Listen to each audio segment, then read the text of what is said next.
श्रीगुरुभ्यो नमः। हरिः ओम्। ॐ शन्नो मित्रः शं वरुणः शन्नो भवत्वर्यमा शन्न इन्द्रो बृहस्पतिः शन्नो विष्णुरुक्रमः। नमो ब्रह्मणे नमस्ते वायो त्वमेव प्रत्यक्षं ब्रह्मासि त्वमेव प्रत्यक्षं ब्रह्म। ॐ हरिः ॐ श्रीगुरुभ्यो नमः। हरिः ॐ। ॐ शन्नो मित्रः शं वरुणः शन्नो भवत्वर्यमा शन्न इन्द्रो बृहस्पतिः शन्नो विष्णुरुक्रमः। नमो ब्रह्मणे नमस्ते वायो त्वमेव प्रत्यक्षं ब्रह्मासि त्वमेव प्रत्यक्षं ब्रह्म वदिष्यामि ऋतं वदिष्यामि सत्यं वदिष्यामि तन्मामवतु तद्वक्तारमवतु अवतु माम् अवतु वक्तारम्। ॐ शान्ति शान्ति शान्तिः। ॐ सहना भवतु सहनौ भुनक्तु सह वीर्यं करवावहै तेजस्विनावधीतमस्तु मा विद्विषावहै। ॐ शान्ति। सदाशिवसमारम्भां शङ्कराचार्यमध्यमाम् अस्मदाचार्यपर्यन्तां वन्दे गुरुपरम्पराम्। श्रुतिस्मृतिपुराणानाम् आलयं करुणालयं नमामि भगवत्पादं शङ्करं लोकशङ्करं शङ्करं शङ्कराचार्यं केशवं बादरायणं सूत्रभाष्यकृतौ वन्दे भगवन्तौ पुनः पुनः। ईश्वरो गुरुरात्मेति विद्यानां विशदे भवरोगिणां गुरवे सर्वलोकानां दक्षुद्दग्नाय निर्मलाय प्रशान्ताय दक्षिणामूर्तये नमः।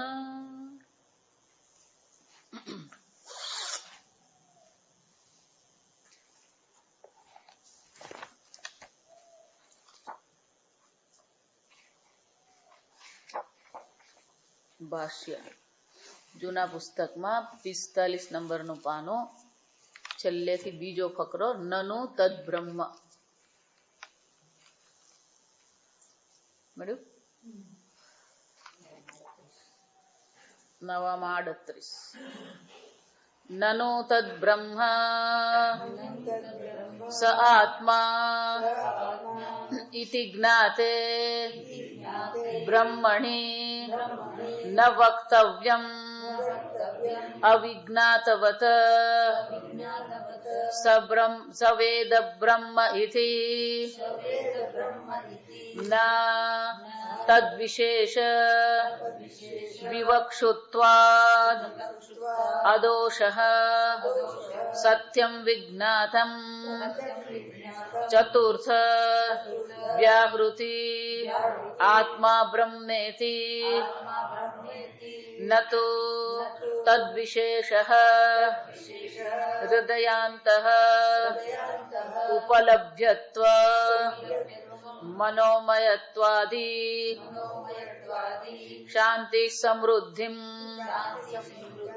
इति एवं अंतः विशेषण विशेष्य रूपः धर्मपूगः विज्ञायते इति તદ્વિવક્ષુઃ हि શાસ્ત્રમ અવિજ્ઞાતમ ઇવ બ્રહ્મ મત્વા સવેદ બ્રહ્મ ઇત્યાહ અતઃ ન દોષઃ યો हि વક્ષ્યમાણેન ધર્મપૂગેણ વિશિષ્ટં બ્રહ્મ વેદ સવેદ બ્રહ્મ ઇત્યભિપ્રાયઃ અતો વક્ષ્યમાણ અનુવાકેન એકવાક્યતા અસ્ય ઉભયોઃ हि अनुवाकयोः एकम् उपासनं लिंगाच्च भूः इत्यग्नौ प्रतितिष्ठति इत्यादिकं लिंगम् उपासना एकत्वे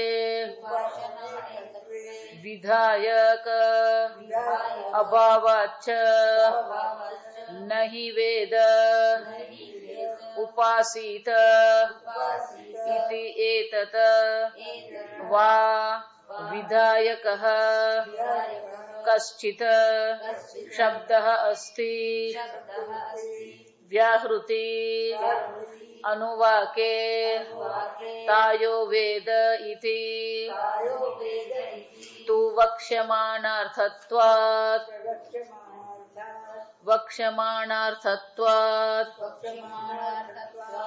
उपासना भेदकः वक्ष्यमाणार्थत्वं च यन्ति बलिं स्वराज्य प्राप्तौ सत्यमित्यर्थः।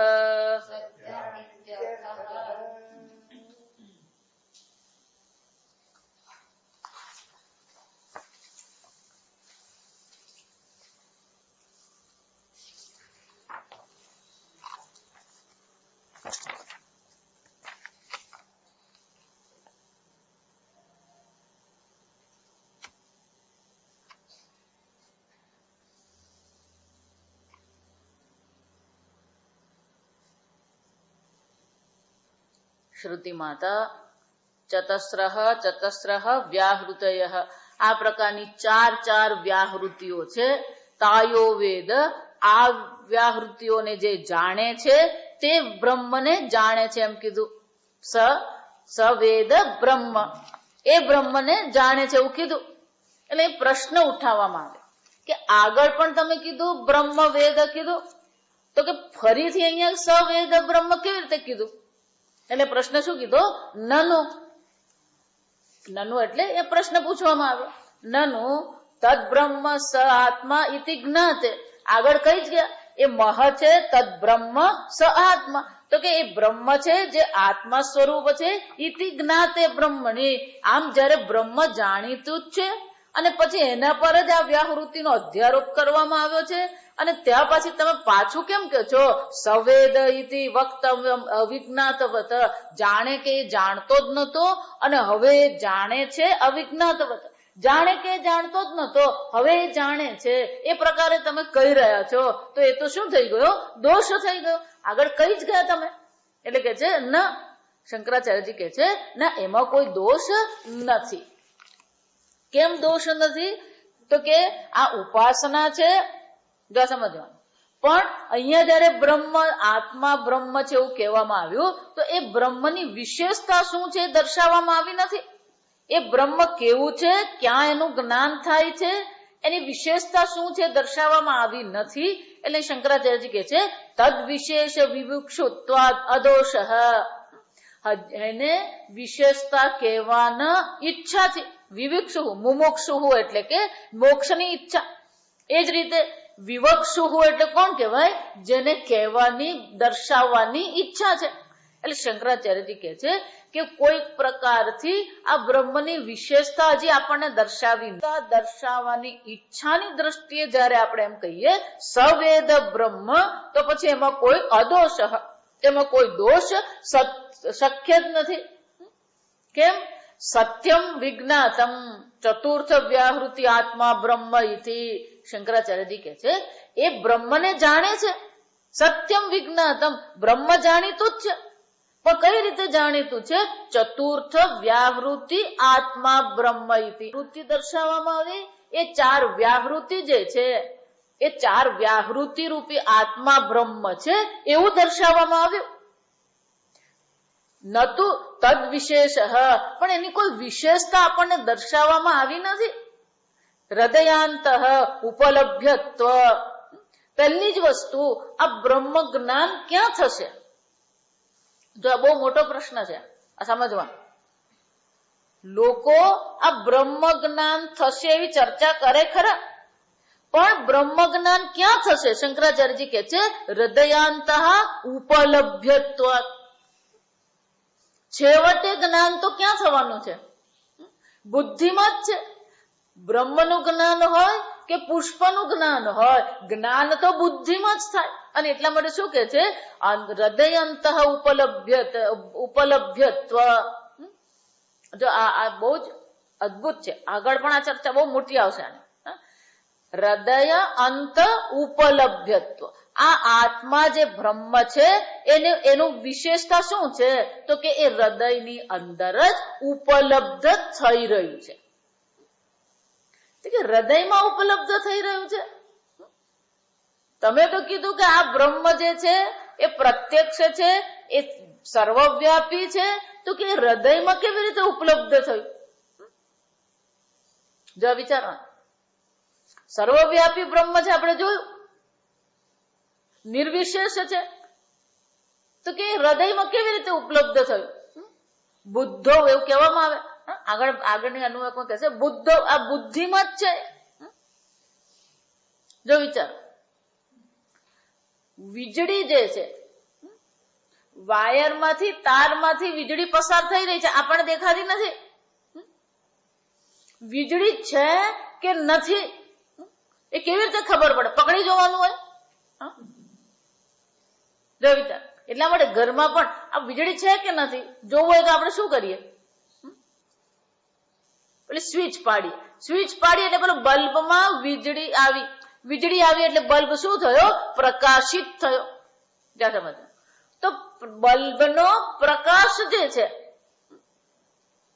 એ કોની હાજરીને અભિવ્યક્ત કરે છે? વીજળીને અભિવ્યક્ત કરે. એ જ રીતે આત્મા જે ચૈતન્ય સ્વરૂપ છે, ચૈતન્ય સ્વતઃ સિદ્ધ છે. હું છું એવું કોઈને કહેવું પડતું નથી. તું ચૈતન્ય સ્વરૂપ છે એવું કોઈને કહેવું પડે નહીં.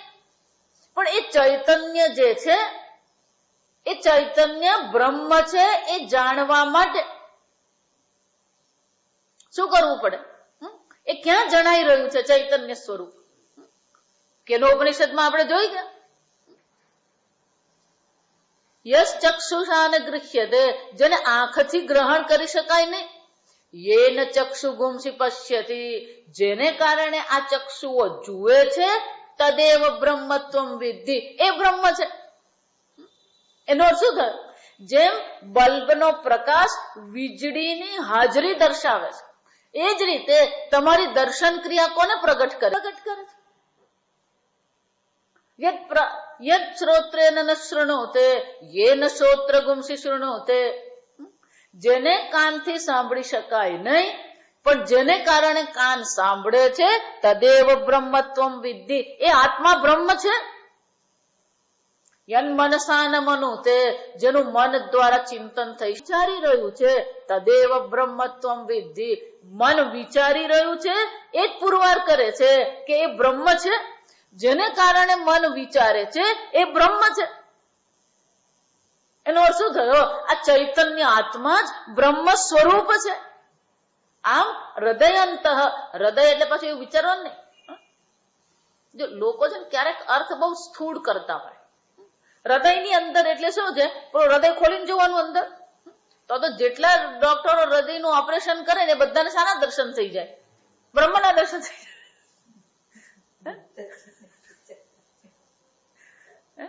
હૃદય એટલે બુદ્ધિ, બુદ્ધિ એટલે વિચાર. દરેક વિચારના ગર્ભમાં એ આત્મા રહેલો જ છે. વિચાર એટલે શું કહેવાય? જોયું, આ પુષ્પ છે, આ પુષ્પના તમે દર્શન કરો છો એ ચૈતન્યને કારણે છે. આંખ જો દર્શન ક્રિયા કરે છે, એ આંખની દર્શન ક્રિયા કરવાની શક્તિ ક્યાંથી આવી? ચૈતન્યને કારણે છે. કાન સાંભળી રહ્યા છે તો કાનને સાંભળવાની શક્તિ ક્યાંથી મળી? એ બ્રહ્મને કારણે, આત્માને ચૈતન્યને કારણે. એ જ રીતે મનમાં આ વૃત્તિઓ ઉઠે છે. એક વિચાર ઉઠ્યો, બીજો વિચાર ઉઠ્યો, આ મનમાં વૃત્તિઓ ઉઠતી રહે છે. આ પુષ્પ છે તો મન પુષ્પાકાર બન્યું, તો પુષ્પાકાર વૃત્તિ એને કહેવામાં આવે. તો કે પુષ્પાકાર વૃત્તિનું જો આપણે વિશ્લેષણ કરીએ તો પુષ્પાકાર વૃત્તિમાં બે વસ્તુ છે. સમજો, એક પુષ્પ વિષય છે અને એ વિષયાકાર જે વૃત્તિ જે છે, એ વિષયાકાર વૃત્તિ ધારણ કરનાર જે છે એ ચૈતન્ય છે. તો મનનો જે વિચાર છે એ વિચારને શું કહી શકાય? પુષ્પ વત્તા ચૈતન્ય બરાબર પુષ્પાકાર વૃત્તિ. પુષ્પ વત્તા ચૈતન્ય બરાબર પુષ્પાકાર વૃત્તિ. તો દરેક વિચારમાં એ પુષ્પ અભિવ્યક્ત થઈ રહ્યું છે કે નથી થઈ રહ્યું? અરે ચૈતન્ય અભિવ્યક્ત થઈ રહ્યું છે કે નથી અભિવ્યક્ત થયું? એટલે ત્યાં શું કીધું? દરેક વૃત્તિમાં પ્રતિબોધ વિદિતમ મતમ, પ્રતિબોધમ પ્રતિવૃત્તિ, દરેક વૃત્તિમાં એ ચૈતન્ય તો અભિવ્યક્ત થઈ જ રહ્યું છે. કોઈક વિશેષ વૃત્તિને ચૈતન્ય જ્ઞાન નહીં કહેવાય. કોઈ વિશેષ પ્રકારની મનની અવસ્થાને બ્રહ્મ જ્ઞાન કહેવામાં આવતું નથી. મનની દરેક વૃત્તિનું અધિષ્ઠાન તો એ ચૈતન્ય છે જ. અને એટલા માટે શ્રુતિમાં આગળ કે ઉપનિષદમાં શું કહે છે? પ્રતિબોધ વિદિતમ. દરેક વૃત્તિમાં એ વિદિતમ એ જણાઈ જ રહ્યું છે. વૃત્તિ ઉઠી એ પહેલા પણ ચૈતન્ય હતું, વૃત્તિ છે ત્યારે પણ ચૈતન્ય છે, વૃત્તિ શાંત થઈ ગઈ ત્યારે પણ ચૈતન્ય તો છે જ. તો વૃત્તિ ક્યારેય ચૈતન્યને ઢાંકી શકે? વિચારવાનું. ઘડો ક્યારેય માટીને ઢાંકી શકે? તમે ઘડો જુઓ છો ત્યારે જ કોનું જ્ઞાન થાય છે? એવું છે? પહેલા ઘડો જોયો પછી માટી જોઈ. ઘડો જુઓ છો એની સાથે જ કોના દર્શન છે? માટીના દર્શન છે જ. ઘડાને અને માટીને અલગ અલગ કાળમાં જાણવાની જરૂર નથી. એ જ રીતે આ આત્મા જે બ્રહ્મ સ્વરૂપ છે દરેક વૃત્તિમાં અભિવ્યક્ત થઈ જ રહ્યું છે. એને કોઈ વિશેષ વૃત્તિની જરૂર નથી, કોઈ વિશેષ અવસ્થાની જરૂર નથી. જો એટલા માટે મનસા એવ ઇદમ આપતવ્યમ. યમરાજા બહુ સુંદર કઠોપનિષદમાં કહે છે, આ બ્રહ્મને જાણવું હોય તો મનસા એવ ઇદમ આપતવ્યમ. છેવટે તો આ મન દ્વારા જ એ બ્રહ્મને જાણવાનું છે. ઇદમ આપતવ્યમ, પ્રાપ્ત કરવાનું છે. કારણ કે દરેક વૃત્તિમાં એ છે અંગુષ્ઠ માત્ર પુરુષ. એ અંગુષ્ઠ માત્ર પુરુષ છે, એ હૃદયમાં રહેલો જ છે. એ હૃદયમાં રહ્યો છે એનો અર્થ શું થયો? એ હૃદયમાં ઉપલબ્ધ થઈ રહ્યો છે. એટલે શંકરાચાર્યજી શું કહે છે? હૃદય અંતઃ ઉપલબ્ધત્વમ. આ આત્મા દરેક વૃત્તિમાં, દરેક ક્રિયામાં ઉપલબ્ધ થઈ રહ્યો છે. દર્શન ક્રિયા કહીએ, શ્રવણ ક્રિયા કહીએ, મનન ક્રિયા કહીએ, વિજ્ઞાત ક્રિયા કહીએ, દરેકમાં આત્મા તો શું થઈ રહ્યો છે? અભિવ્યક્ત થઈ જ રહ્યો છે. આમ શંકરાચાર્યજી કહે છે એ ચાર વ્યાવૃત્તિ બ્રહ્મ છે એમ આપણને જ્ઞાન આપવામાં આવ્યું, અને એ આત્મા છે એમ પણ સ આત્મા એમ કહેવામાં આવ્યું. પણ એ ક્યાં ઉપલબ્ધ થાય છે, એનું જ્ઞાન ક્યાં થશે હજી જણાવ્યું નથી. તદ વિશેષ ન તદ વિશેષ, એની વિશેષતા દર્શાવવામાં આવી નથી. આપણે તો બહાર જ કહેવામાં આવ્યું. જો સમજવા, ભૂ ભુવઃ સુવઃ મહઃ. લોકની દ્રષ્ટિએ, દેવતાઓની દ્રષ્ટિએ, પ્રાણની દ્રષ્ટિએ, જ્ઞાનની દ્રષ્ટિએ આપણને કીધું. આમ લોક કહીએ, દેવતાઓ કહીએ, વેદ કહીએ, પ્રાણ કહીએ, એની દ્રષ્ટિએ આપણને કીધું કે આ બધું બ્રહ્મ છે. પણ એ બ્રહ્મ જણાય છે ક્યાં? એટલે કે છે હૃદય અંતઃ ઉપલભ્યત્વ. હજી એ દર્શાવ્યું નથી, દર્શાવવાનું બાકી છે. એટલું જ નહીં, મનોમયત્વાદિ. જો સમજો, આદિ એટલે શરૂ કરીને, મનોમયત્વાદિ. અને એ આત્મા કેવો છે? મનોમયાદિ છે. કારણ કે મન પણ આત્મા છે જ. આત્મા મન નથી, પણ મન શું છે? આત્મા છે. ઘડો માટી છે, પણ માટી ઘડો નથી. આખું વેદાંત આ 2 વાક્ય જ છે. ઘડો માટી છે, કારણ કે ઘડાનું માટીથી ભિન્ન કોઈ અસ્તિત્વ નથી, પણ માટી ઘડો છે. માટી ઘડો, જો માટી ઘડો તો જ્યાં જ્યાં માટી હોય ત્યાં શું થઈ જાય?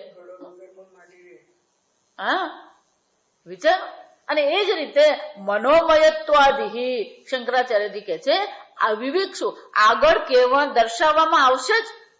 આગળ આ પ્રકારથી 6ઠ્ઠા અનુવાકમાં એ બ્રહ્મ સ્વરૂપ આત્મા જે છે એને દર્શાવવામાં આવશે, એની વિશેષતા દર્શાવવામાં આવશે કે મનોમયત્વાદિ. એટલું જ નહીં, શાંતિ સમૃદ્ધમિતિ એવમ અંતઃ વિશેષણ વિશેષ્ય રૂપ.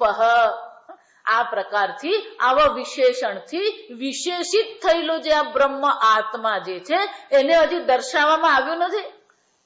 અહીંયા સ્વરાજ્ય ફળની ચર્ચા છે, ત્યાં શું કીધું? શાંતિમ સમૃદ્ધિમ ચ. 6ઠ્ઠા અનુવાકમાં કે છે એને જ આ શાંતિની પ્રાપ્તિ થાય છે, એને જ આ સમૃદ્ધિની પ્રાપ્તિ થાય છે. આમ ત્યાં આગળ શરૂ કર્યું હૃદયંત એશો અંતર્હૃદયે આકાશ. આ 6ઠ્ઠા અનુવાકનો પ્રારંભ છે. એટલે કે છે આ 6ઠ્ઠા અનુવાકમાં એશ અંતઃ હૃદય આકાશ. આમ ત્યાંથી શરૂ કરીને શાંતિ સમૃદ્ધમિતિ છે, શાંતિ અને સમૃદ્ધિની એને પ્રાપ્તિ થાય છે. એના અંત એટલે કે આ છેલ્લો મંત્ર છે, ત્યાં સુધીમાં જે કહેવામાં આવ્યું છે એ આ બ્રહ્મ સ્વરૂપ આત્મા જે છે એને વિશેષતા દર્શાવવામાં આવી છે.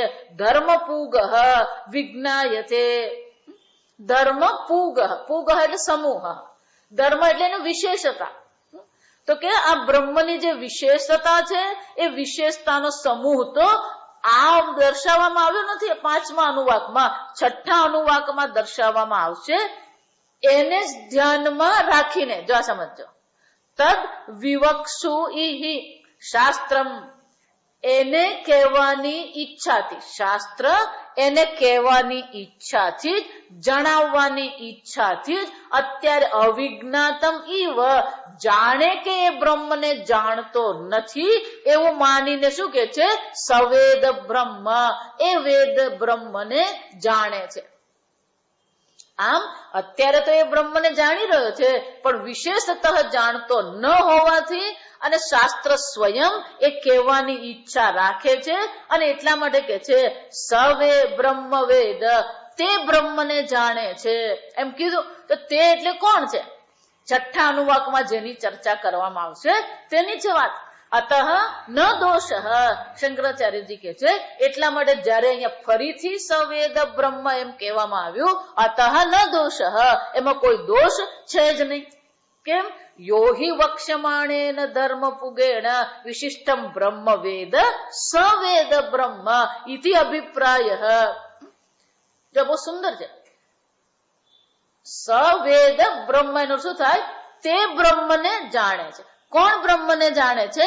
વક્ષ્યમાણ, આગળ જે કહેવામાં આવશે એ બધા જે એના વિશેષણો છે, એની વિશેષતાનો જે સમૂહ જે છે, એવા વિશિષ્ટ બ્રહ્મને જે જાણે છે તે જ ખરેખર બ્રહ્મને જાણે છે. અતઃ વક્ષ્યમાણ અનુવાકેન એક વાક્યતા અસ્ય. જો આને જ કહેવાય આ બધા મંત્રો એકબીજાથી અલગ નથી. આ એક કીધો પછી આ બીજો કીધો એમ નહીં, એકતા નતા. એટલે કે એનો પણ વિષય તો બ્રહ્મ જ છે. અહીંયા જે ચર્ચા કરી એ પણ ખરેખર ભલે વ્યાહૃતિની ચર્ચા કરી હોય, એ વ્યાહૃતિમાં ભલે અધ્યારોપ કરવાનું કીધું હોય, પણ ગઈકાલે મેં કીધું એમ છેવટે તો એ વાસ્તવિકતા જ છે. આ સર્વ બ્રહ્મ માત્ર છે જ. એટલે શંકરાચાર્યજી કહે છે કે જે કહેવામાં આવશે એ અનુવાક અને આ અનુવાક જે છે એ બંનેની શું છે? એક જ વાક્યતા, બંનેનો વિષય એક જ છે, બંનેનો ઉદ્દેશ પણ એક જ છે અને બંનેનો વિષય પણ એક જ છે. અસ્ય ઉભયોહો હિ અનુવાકયોહો એકમ ઉપાસનમ. આ બંને અનુવાકોમાં એક જ ઉપાસના દર્શાવવામાં આવી છે, લિંગાચ્ચ. તો કે અહીંયા તો આવું કહેવામાં આવ્યું, ભૂરીતિ અયમ લોક, ભુવરીતિ અંતરિક્ષમ. એ જ રીતે શું કીધું? ભુવરીતિ અગ્નિ. આ ભૂ જે છે એ અગ્નિ છે એવું કહેવામાં આવ્યું. તો તમે એમ કહો છો કે વિષય પણ એક જ છે, લક્ષ્ય પણ એક જ છે, એ કેવી રીતે ખબર પડે? લિંગાચ્ચ. આ લિંગ શબ્દ પણ સમજવાનો. લિંગ કોને કહેવાય? જો આને તર્ક કહેવાય. લિંગ એટલે ચિહ્ન. કોઈક વસ્તુની હાજરી કોઈક બીજેના ચિહ્નથી આપણને ખબર પડે. કોઈકના ઘરે આપણે જઈએ અને આપણને બહાર ગાડી ઉભેલી ન દેખાય એટલે આપણે શું કહીએ? આ કોઈ ઘરમાં નથી. ગાડી જોઈએ તો શું કહીએ? આ ગાડી છે એટલે સાહેબ ઘરમાં હોવા જ જોઈએ. તો ગાડી સાહેબની હાજરી માટે શું થઈ ગયું? લિંગ થઈ ગયું. શાસ્ત્રનું દ્રષ્ટાંત કયું છે? પર્વત વહ્નિમાન. આ પર્વતમાં આગ લાગ, વહ્નિમાન એટલે કે આ પર્વત પર આગ લાગી છે. કેમ? કારણ શું છે? ધૂમત્વાત. પેલો ધુમાડો દેખાય છે.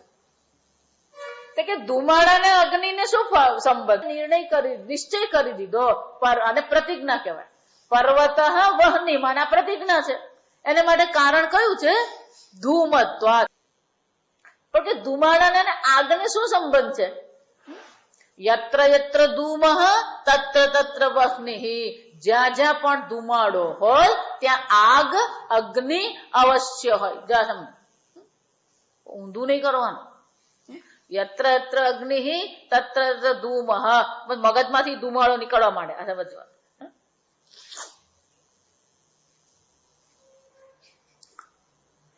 જ્યાં જ્યાં ધુમાડો હોય ત્યાં ત્યાં અગ્નિ હોય.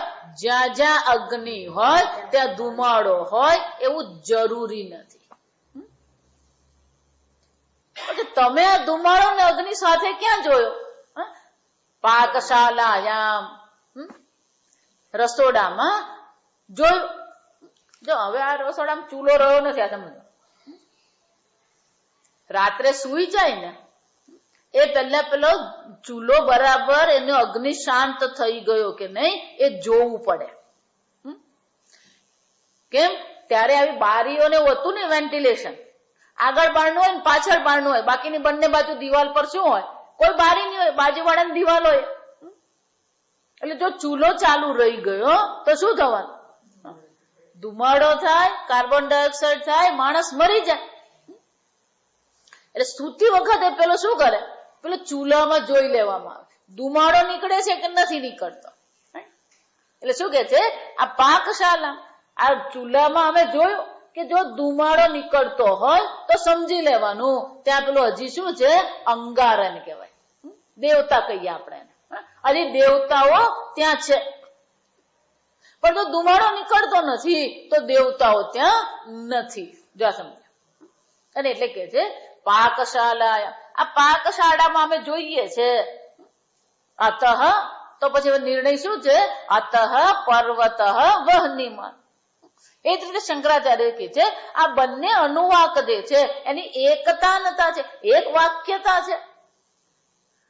એટલું જ નહીં, આ અનુવાકમાં બ્રહ્મની વિશેષતા દર્શાવવામાં આવી નથી. હવે પછીના અનુવાકમાં એ વિશેષતા દર્શાવવામાં આવશે. અને એટલે શંકરાચાર્ય કહે છે લિંગાચ્ચ. આ લિંગ મળે છે. કયું લિંગ? ભૂરિત્યગ્નૌ પ્રતિષ્ઠતી. આ ભૂ એ અગ્નિ છે અને એમાં જ જે પ્રતિષ્ઠ થઈ ગયો છે એવું ત્યાં કહેવામાં આવે. એટલે અહીંયા પણ કીધું ભૂરિત્યગ્ન અગ્નિ, આ ભૂહુ એ અગ્નિ છે એવું અહીંયા પણ કહેવામાં આવ્યું. ત્યાં પણ ફરીથી કીધું ભૂહુ ઇતિ અગ્નો પ્રતિષ્ઠતિ ઇત્યાદિકમ લિંગમ ઉપાસના એકત્વે. આમ અહીંયા ઘડી આ વાક્ય પણ આ મંત્ર પણ આપણને દર્શાવે છે કે ઉપાસના તો એક જ છે. બીજું તમે વેદ એવું કીધું ને, તો આગળ તો તમે એવું કીધું કે આ ઉપાસના માટે છે, તો તમે વેદ એવું કેવી રીતે કહી શકો? ઉપાસનામાં તો શું કરવામાં આવે? ઉપાસનાથી જ્ઞાન નહીં થાય. ઉપાસનામાં તો શું છે? અતદ્બુદ્ધિ અતસ્મિન તદ્બુદ્ધિ. આ શાલિગ્રામ છે, આ શાલિગ્રામ છે એ કાળો પથ્થર છે, એના પર આપણે હવે કઈ બુદ્ધિ કરીએ? વિષ્ણુ બુદ્ધિ કરીએ. આ નર્મદામાંથી મળેલો પથ્થર છે એ શિવલિંગ છે, હવે એના પર કોઈ બુદ્ધિ કરી? એ શિવજીની બુદ્ધિ કરી આપણે. જો સમજ, કૃષ્ણ ભગવાનની સાકાર ઉપાસના છે, ગણપતિની સાકાર ઉપાસના છે, રામની સાકાર ઉપાસના છે, પણ શંકર ભગવાનની સાકાર ઉપાસના નથી. આ બધામાં પેલી આપણે પુરાણની વાર્તાઓ મજા આવે. ક્યારે શંકર ભગવાનને માતાજીની ઉપાસના છે, જો સમજવાનું. સાકાર માતાજી છે, લક્ષ્મી નારાયણ છે, પણ શંકર ભગવાનની સાકાર ક્યાંય ઉપાસના? જ્યાં જ્યાં પણ તમે શંકર ભગવાનના મહાદેવાલય આપણે જોઈએ ત્યાં બધે શું જોવા મળે છે? લિંગ જ છે. આપણે પ્રશ્ન થાય નહીં, આપણી શ્રદ્ધા એવી દ્રઢ છે એટલે આવો પ્રશ્ન પૂછશે ને કે બીજા બધા ભગવાનનો સાકાર છે, આ શંકર ભગવાનનો સાકાર કેમ નથી? વિચાર. એને માટે પેલી વાર્તા છે કે એક વાર દેવતાઓમાં ચળવળ થઈ કે આ 3 દેવ છે, ત્રિદેવ છે, આ ત્રિદેવમાં શ્રેષ્ઠ કોણ? જા સમજ. પણ આ શ્રેષ્ઠતા નક્કી કરવા કોઈ દેવતાઓની તાકાત નહીં, કોઈ તૈયાર નહીં કે નક્કી કેમ કરવું કોણ કયા? બ્રહ્માજી મહાન, વિષ્ણુ મહાન કે શિવજી મહાન? આ ત્રિદેવમાં મહાન કોણ છે એ નિર્ણય કરવાનો હતો. કોણ નિર્ણય કરવા જાય? કોણ? કે બ્રહ્માજીની કસોટી લેવી પડે, વિષ્ણુ ભગવાનની કસોટી લેવી પડે, શિવજીની કસોટી લેવી પડે. કસોટી લેવા જાય કોણ? બિલાડીને ઘંટ કોણ બાંધે? એટલે દેવતાઓ વિચારે કરવું શું? આ દેવતાઓ છે ને બધા આપણી ભાષામાં કહે તો બધા ઉસ્તાદ કહેવાય. બધા એમને કંઈક કરવું હોય એ જાતે કશું કરે ને એ શું કરે? પેલા બીજા પાસે જ કરાવતા હોય. બહુ અદભુત છે. આપણે ભૃગુ ઋષિને જ કહીએ કે તમે યાદ કરી આવો. એટલે ભૃગુ ઋષિને યાદ કરીને બોલાવ્યા અને ભૃગુ ઋષિને કીધું છો અમારે એક આ પ્રશ્ન છે, આ ત્રિદેવમાં શ્રેષ્ઠ કોણ? કે તમે જ હવે અમને નિર્ણય કરી આપો.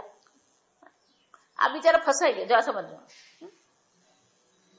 ભૃગુ ઋષિ કે એમાં શું, બહુ સહેલી વસ્તુ છે, હમણાં હું તમને નિર્ણય કરી આપું. ભૃગુ ઋષિ બ્રહ્માજી પાસે ગયા અને પછી બ્રહ્માજીને એ ખખડાવ્યા. બ્રહ્માજીને શું છે? ખોટું લાગી ગયું, ખરાબ લાગી ગયું. મને આવું કહો છો તમે? એટલે કે ના ના, આ ભગવાનને તો ક્રોધ આવી ગયો, આ બરાબર નથી. એટલે આ ભગવાન બ્રહ્માજી શું છે? એમને તો કામ ક્રોધ છે, એટલે બ્રહ્માજી કામ ક્રોધ વાળા છે, એટલે શ્રેષ્ઠ નહીં હોય. પછી શંકર ભગવાન પાસે ગયા અને શંકર ભગવાનને ખરી ખોટી સંભળાઈ ગઈ. શંકર ભગવાન પેલું ત્રીજું નેત્ર ખુલી ગયું. એટલે કે આ ભગવાન પણ શું છે? ક્રોધ વાળા છે. વિષ્ણુ ભગવાન પાસે, તો વિષ્ણુ ભગવાન પાસે પહોંચ્યા તો લક્ષ્મીજી વિષ્ણુ ભગવાન શું કરી રહ્યા હતા? પાદ સેવન કરી રહ્યા હતા. ભગવાન નું કરે ને ત્યારે પગ ચંપી નહીં કહેવાય, આ સમજવાનું. બસ શબ્દો ગમે ત્યારે ગમે તે શબ્દ વાપરવા નહીં. ભગવાન નું શું કહેવાય? પાદ સેવન કહેવાય. એટલે એમને એમ થયું કે આ ભગવાન તો શું છે? લક્ષ્મી પાસે સેવા કરાવે, પાદ સેવન. અને ત્યાં જઈને ઉભા રહે. વિષ્ણુ ભગવાન આંખ ખોલી દે, અનંત શયન. એટલે ભૃગુને ગુસ્સો આવ્યો. હું આવીને ઉભો રહ્યો અને મારી આંખ ખોલીને મને જોતાય નથી. એટલે આવ્યો ગુસ્સો આવે એટલે શું કર્યું? છાતી પર ધડ દઈને શું કરી દીધી? એક લાત લગાવી દીધી. લાત લગાવી ને એટલે વિષ્ણુ ભગવાને આરામથી આંખ ખોલી. ઓહો ભૃગુ ઋષિ, આ તમારા પગ, આ મારી છાતી બહુ પથ્થર જેવી કઠોર છે, વજ્ર જેવી કઠોર છે, આપના પગ તો બહુ કોમળ છે, આપણને આ મારી છાતી તમને વાગી તો નથી ને? આ ભૃગુ ઋષિને પગ હાથમાં લઈને શું કરવા માંડ્યું? સેવન કરવા માંડ્યું. ભૃગુ ઋષિ કે આ આપણા મહારાજ શ્રેષ્ઠ જાણે. એટલે ભગવાન વિષ્ણુ ભગવાન જોઈએ ને, કૃષ્ણ ભગવાન જોઈએ તેમની છાતી પર શું છે?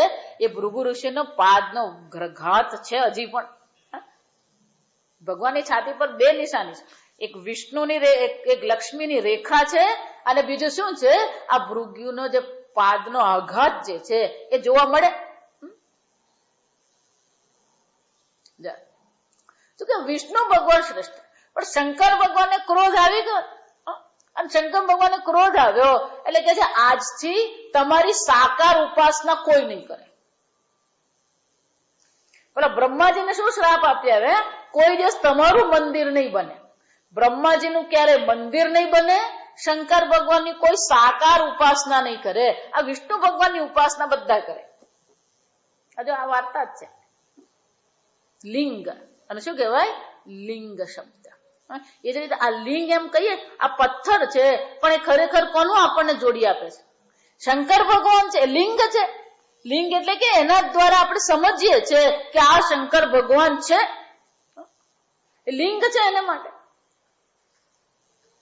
એટલું જ નહીં, એ લિંગ નિરાકાર છે, એનો કોઈ વિશેષ આકાર નથી. અને એ આકાર એવો છે જેમાં બીજા બધા આકાર સમાઈ જાય.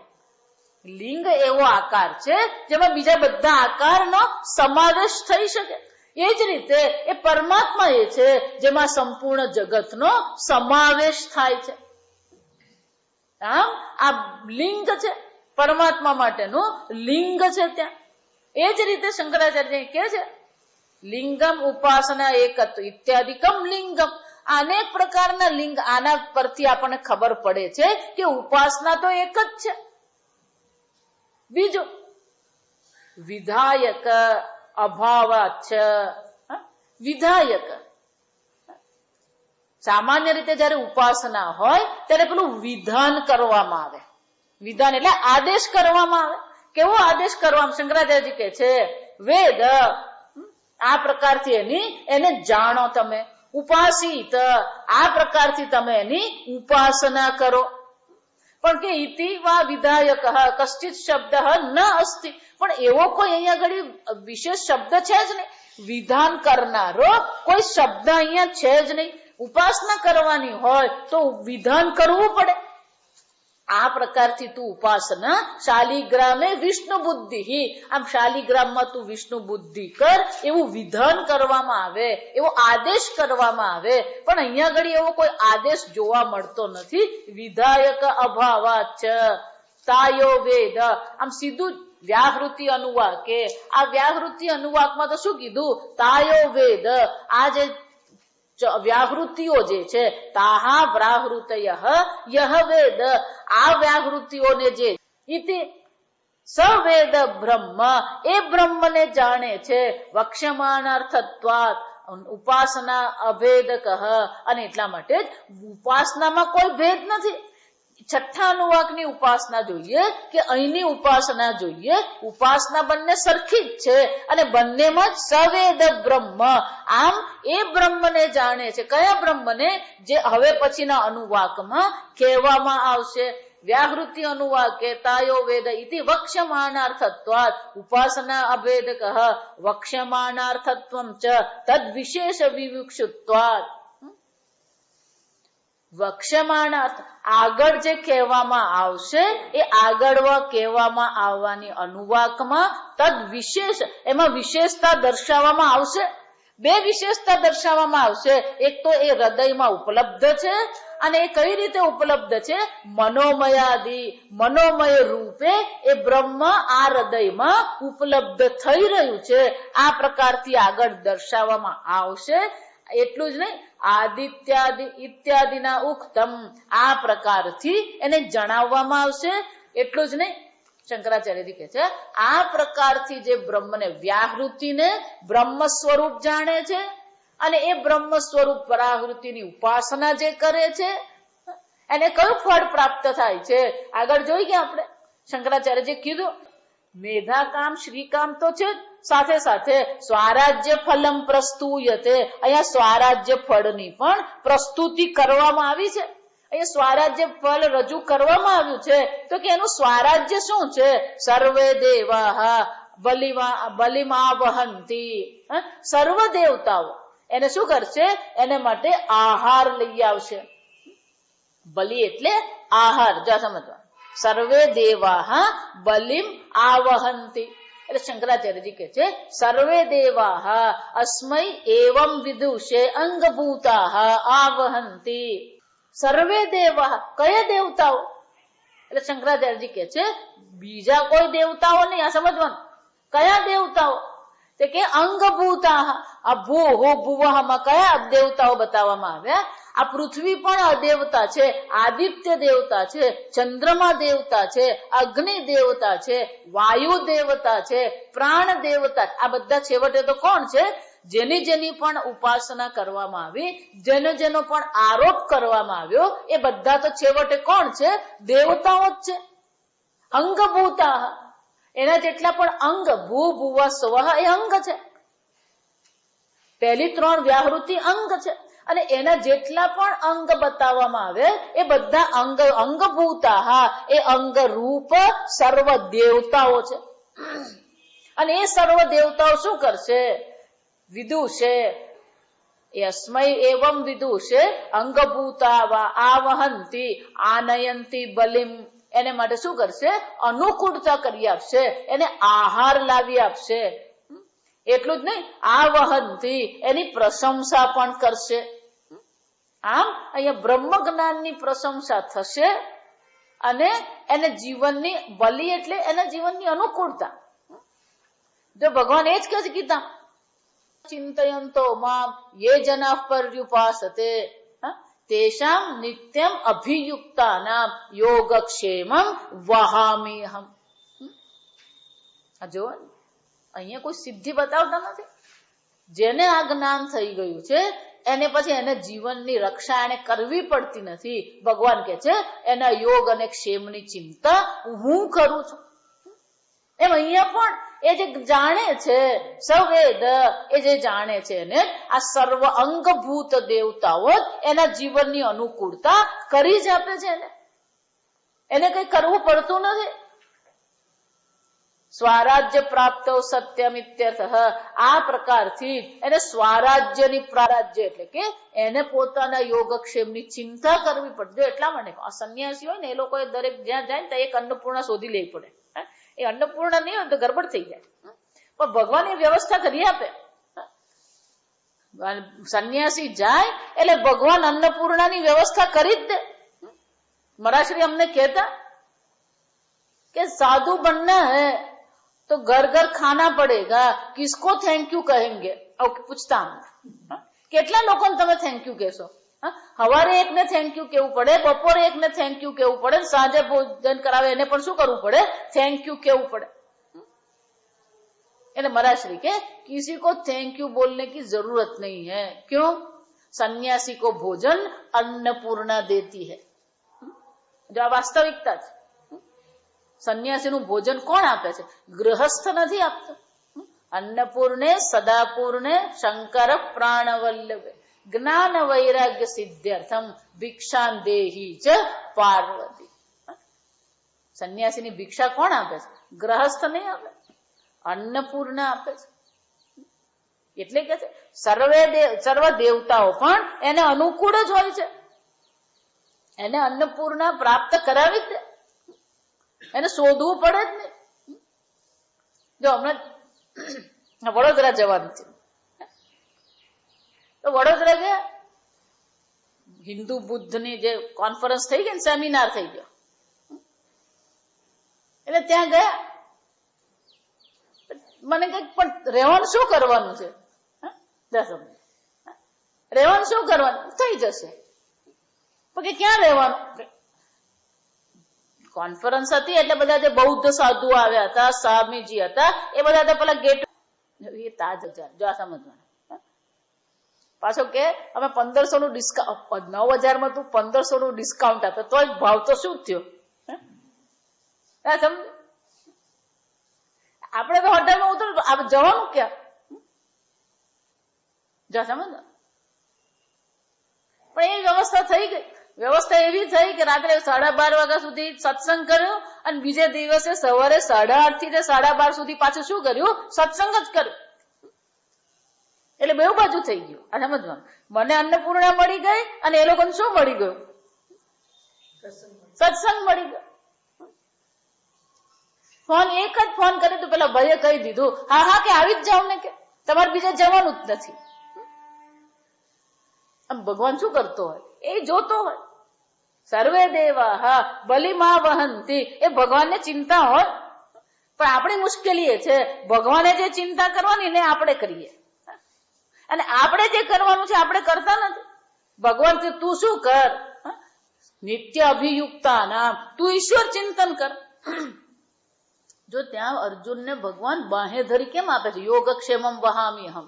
તો અર્જુન, આ પ્રકારથી અનન્ય ચિંતન, તું અને હું, જીવ અને ઈશ્વર બે નથી, એક જ છે. એ પ્રકારનું ચિંતન કરવું તારું કામ છે. યોગક્ષેમનું વહન કરવું એ મારું કામ છે. પણ આપણી મુશ્કેલી શું છે? શ્રદ્ધાવાન લભતે જ્ઞાન. શ્રદ્ધા હોવી જોઈએ. ભગવાન કે છે, જો આવું ભગવાને કીધું, પેલો અર્જુનને બહુ મેળ નહીં પડ્યો. કે આમે ભગવાન બોલીને ફેરવી જાય, એ ભગવાનનું કામ છે. એ ક્યારે ભગવાન ફરી જાય ખબર પડે ને. ભગવાને જ કીધું હતું, હું નિહત્તો યુદ્ધમાં જઈશ, પ્રતિજ્ઞા કરેલી. ભીષ્મ પિતામાં એવા મહાન ભક્ત, એટલે એમને ખબર પડી, શ્રી કૃષ્ણએ પ્રતિજ્ઞા લીધી છે કે હું કુરુક્ષેત્રના યુદ્ધમાં હથિયાર હાથમાં નહીં લઈશ. એટલે ભીષ્મ પિતામાં કે તમે હથિયાર હાથમાં નહીં લો, એ મારી જવાબદારી. હું જોઉં છું તમે કઈ રીતે, જો આને જ કહેવાય ભક્ત. ભગવાનને પણ ચેલેન્જ કરે ને એને જ ભક્ત કહેવાય. ભગવાન પર માંગ શું કરો? એ ભક્ત નહીં કહેવાય. માગ્યા કરે ને આર્ત ને અર્થાર્થી કહેવાય. માગવું તો ભગવાન પાસે જ માગવાનું, આ સમજવાનું. પણ એ માગવા આગળ અટકી જવાનું નથી આપણે. એટલે ભીષ્મ પિતાએ નક્કી કર્યું, મનમાં ગાંઠ વાળેલી કે આ ભગવાનને હું હથિયાર ઉંચકાવીને છોડીશ. કીધું ને, ગાંઠ વાળી મૂક્યો. પછી જયારે અર્જુન અને ભીષ્મ પિતામહનું યુદ્ધ થતું હતું, એ ભીષ્મ પિતામહ એવો લલકાર કર્યો અને અર્જુન સાથે એવું યુદ્ધ કર્યું કે ભગવાન પણ શું થઈ ગયા? છેવટે તો યાદવ કુળના ક્ષત્રિય જ છે, એટલે સ્વભાવ જાય ને. એટલે ભગવાન એવા આવેશમાં આવી ગયા. એટલું જ નહીં, પણ અર્જુન પર એવા બાણ ચલાવતા હતા, એટલે ભગવાનને એમ થયું કે આ તો અર્જુન ગયો. એટલે ભગવાન શું કર્યું? રથની નીચે ઉતરીને જે રથનું એક પૈંડું હાથમાં, તૂટેલા રથનું પૈંડું હાથમાં આવ્યું, હાથમાં લઈને શું કરવા માંડ્યું? જ્યાં ભગવાને હાથમાં રથ લીધો, રથનું પૈંડું લઈને ફેંકવાની તૈયારી કરી, તરત જ ભીષ્મ પિતામહે શું કર્યું? બધે હથિયાર મૂકી દીધા. કે ભગવાન હવે જે થવાનું એ થાય, તમારી પ્રતિજ્ઞા મેં તોડી, મારું કામ પતી ગયું. અને જ્યાં ભીષ્મ પિતામહે હથિયાર નીચે મૂક્યા, ભગવાને અર્જુનને ઈશારો કર્યો, કામ પતાવ. અને અર્જુને એવા હથિયાર છોડ્યા કે ભીષ્મ પિતામહ શું થઈ ગયા? જો વિચાર, ચિંતા આપણે નહીં કરવું, એ ભગવાન કરતો જ હોય. પણ આપણને વધારે ચિંતા થતી હોય, કાલે શું થવાનું, કચ્છું થવાનું નથી. તું ચિંતા, એ તારું કામ છે જ નહીં. કાલે સૂર્ય ઉગવાનો જ છે, અને કાલે ચંદ્ર ઉગવાનો જ છે, કાલે ભરતી આવવાની જ છે, કાલે સાંજ પડવાની જ છે. ભગવાન કે હું તો મારું કામ કરી જ રહ્યો. જો સમજો, ગીતામાં એક કે છે એવમ પ્રવર્તિતં ચક્રમ અર્જુન, આ મારું જગત ચક્ર ચાલી જ રહ્યું છે. એ ક્યારેય અટકતું જ નથી. કોઈ ફરક નહીં પડે. તમે બે કામ કરો કે નહીં કરો, ભગવાન કે હું મારી રીતે બધું શું કરું છું, આ જગત ચક્ર ચલવી જ રહ્યો છું. પણ તકલીફ ક્યાં છે? ન અનુવર્તયંતી, જે અનુસરણ કરતો નથી. આપણે જે કરવાનું છે આપણે કરતા નથી, એનું અનુસરણ કરતા નથી. આમ અહીંયા આગળ શ્રુતિ માતા પણ કે છે, સર્વે દેવાહ બલિમા વહંતી આનયંતી, એને સર્વ પ્રકારની બલિ, સર્વ પ્રકારની જરૂરિયાતો સર્વ દેવતાઓ ઉપલબ્ધ કરાવે જ છે. સ્વરાજ્ય પ્રાપ્ત સત્યામ, કેમ? એકવાર એને સ્વરાજ્યની પ્રાપ્તિ થઈ ગઈ તો બધા દેવતાઓ પણ એના દાસ બની જાય. અને કઈ સ્વરાજ્ય છે? પોતાનું સ્વરાજ્ય, સમ્રાટ છે જો. એટલા માટે કૌપિનવંત ખલુ ભાગ્યવંત, શંકરાચાર્યજી પેલું કૌપિન પંચકમ લખે કે આ જગતમાં ખરેખર ભાગ્યશાળી કોણ છે? કૌપિનવંત ખલુ ભાગ્યવંત. કેમ? એને કઈ જ નથી. વિહાય કામાન્ય સર્વાન પુમાંશ્ચરતિ નિસ્પૃહ. નિસ્પૃહ થઈને શું કરી રહ્યો છે? વિચરણ કરી રહ્યો છે. આમ સ્વરાજ્ય પ્રાપ્ત્યો સત્યા, એક વાર જેને આ સ્વરાજ્યની પ્રાપ્તિ થઈ ગઈ પછી બધા દેવતાઓ પણ એના દાસ બનીને એની સેવા કરતા જ હોય છે, એને કોઈ ચિંતા કરવાની નથી. આમ અહીંયા ઘડી આ ચાર વ્યાહૃતિઓ પર ચાર પ્રકારથી અધ્યારોપ કરવામાં આવે અને આ પ્રકારથી જે ઉપાસના કરે છે એ બ્રહ્મને જાણે છે, અને જે આ બ્રહ્મને જાણે છે એ દેવતાઓ પણ એની સેવા કરતા હોય છે, એની વ્યવસ્થા દેવતાઓ કરી જ આપે છે. એનો શું થયું? પછી એમને પહેલા પણ કોણ ચિંતા કરતું હોય છે? ભગવાન જ કરતો હોય. અને તમે જયારે એમ માનો છો કે હું કમાણી કરું છું, ત્યારે ખરેખર કમાણી કરી આપનાર કોણ છે?